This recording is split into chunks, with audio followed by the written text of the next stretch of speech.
Had those the long coat, you know. I immediately seen that. That's the way we were living our life. Just leisurely walking along, enjoying life, thinking everything is cool. Forgetting about God. But He didn't forget about us. He's still following us, pursuing us, calling us, tapping us on the shoulder every now and then, reminding us about Himself. Thank you, Lord. Amen. We weren't even thinking about Him. We were doing our own thing. And He's, hey, don't forget me. I'm in a drug house one time, Donna. This is a place I was there all the time. But I'm sitting in this drug house. And all of a sudden, the door was kicked in. People come running in, and there's people sitting all around in a circle, all the way around the room. And men come running in. They look like military men, and they had guns, and they put them down in our faces. One right in my face. And all of a sudden, I shook and realized it was a vision. It wasn't happening. But God was warning me that I was in danger. God was trying to warn me, even though I was doing my own thing. God was warning me. I remember going to a laundromat, taking a young lady to drop her clothes off. She put them in the wash, and we went for a ride and came back and got them. And there was a young couple standing a distance over from from us in the parking lot, and they were talking, and I went to back out, and they flagged us down. They came over to the passenger side of my van, and they said, you know, we know what you're doing. We used to do the same thing. But we met Jesus, and they began to tell us about Jesus. And I couldn't forget about that the whole day. Are you okay? Yeah. The whole day, the whole evening, I'm thinking about how these people took their time out to tell me about Jesus. Amen. Well, some people would just ignore it, or others would get upset, and it touched my heart. It seemed like everywhere I went, I delivered pizzas. This was actually before that. I was delivering pizzas, and I would go out to the Cleveland Clinic, and they would have little tracts and booklets sitting on the stand there, the desk. I would take them and put them in my pocket. I went to the fair. I couldn't even escape him at the fair. You know, you would think you can escape him at the dope house. You couldn't. You think you can escape him while you're out partying in your van, but you can't.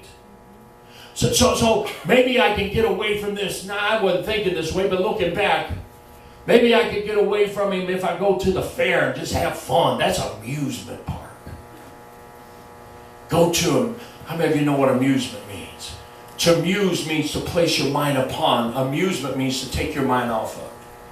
Amusement means just to get your mind off your problems and have fun for the day. So I go to this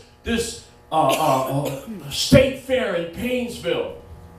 And we got there kind of late, so we only, you pay your money to get in. You want to do as much as you can. But I got there about 9 o'clock, so I only had a few hours.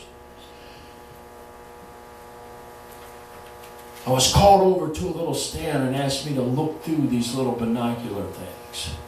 And it asked me a question, something like, what do you believe, something about life. I don't remember what it was. And then I went to the next one, and it started telling me about Jesus. Now my mother and my girlfriend, they didn't know what was going on, and they're walking ahead. They said, come on, Tim, we ain't got that much time. So I ran ahead. About a few years ago, I was out at the county fair in Berea. And I found one of these same things. I walked over and I looked in it. And I told the gentleman, they were older gentlemen standing there, and I said, I want you to know something. When I was 19 years old, I was on drugs. I was a drug dealer. I was involved with some very dangerous people. I said, but I went to a fair, and I seen one of these, and it touched my life. Amen. I wanted them to know that their work is not in vain. They may never know until they get to heaven how many people they've touched. Folks, don't be discouraged if they throw your tracks down, Brandon. Don't be discouraged. Because they looked at that long enough to see it said something about Jesus. And they may not want their friends to know that they're sensitive to those things, so they throw them down. Or they may just be hard against God and they threw it down. And that's fine too, because that's given their opportunity. So when they stand before God, they can't say, I didn't know. Amen. So we look and we see, it says, blessed is the man whom thou choosest. He chose you. You're blessed. I don't care if you ain't got a lot of money. I don't care if you're broke. I don't care if you're hungry. If he chose you, you're blessed. I heard a testimony of a man from India. Man couldn't speak English, but he had his wife interpret for us. He said when he gave his life to Jesus, he came from a Hindu family. He said his family kicked him out of his home. And the whole town and the whole community disowned him, had nothing to do with him. He couldn't find work. He couldn't find a place to live. Couldn't even get food.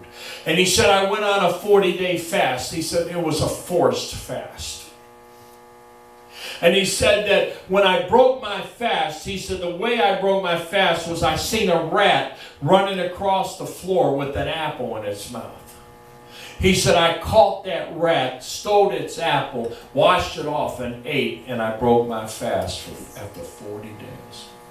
And I've said many times that if that was in America, Peter would have been all over him. Oh, yeah. How dare he steal that poor rat's apple? That's sad how people's minds are so warped that an animal, now I love my dog, but I love my children more. Are you listening to me? It's a shame that people place so much value on animals. You've heard me say before, a young lady, I was ordering a chicken dinner, and the young man in front of me, he asked the lady, he says, I had actually ordered, was waiting on my food, and he asked the young lady, he says, what do you recommend? She said, I don't know, I don't eat meat. He said, you don't eat meat? She said, no. He said, why don't you eat meat? She said, I went to a concert and I seen a video by PETA how they mistreat the animals at the slaughterhouse. So I don't eat meat. I said, oh, I love animals. She said, I do too. I said, they're delicious. You're bad.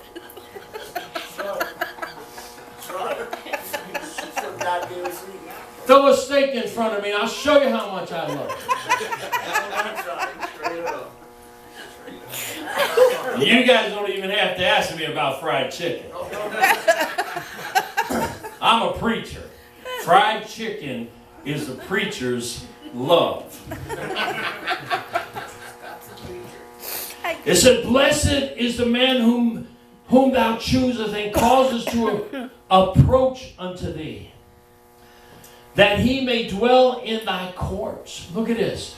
He chooses you, and then he provokes you to approach him. He encourages you to approach him. Think about approaching the God of the universe. Man, I would have a problem approaching just maybe the Bishop of Cleveland. I'd have a problem approaching the mayor. I would even feel uncomfortable approaching maybe the councilman. I surely wouldn't go to the president. Man, I mean, I'm not talking about whether you like the president or dislike the president. I'm talking about showing respect to him. I'd feel uncomfortable because I don't feel worthy. But yet God, the God of the universe, says, come boldly into the throne of grace. Come on, approach me. He says that you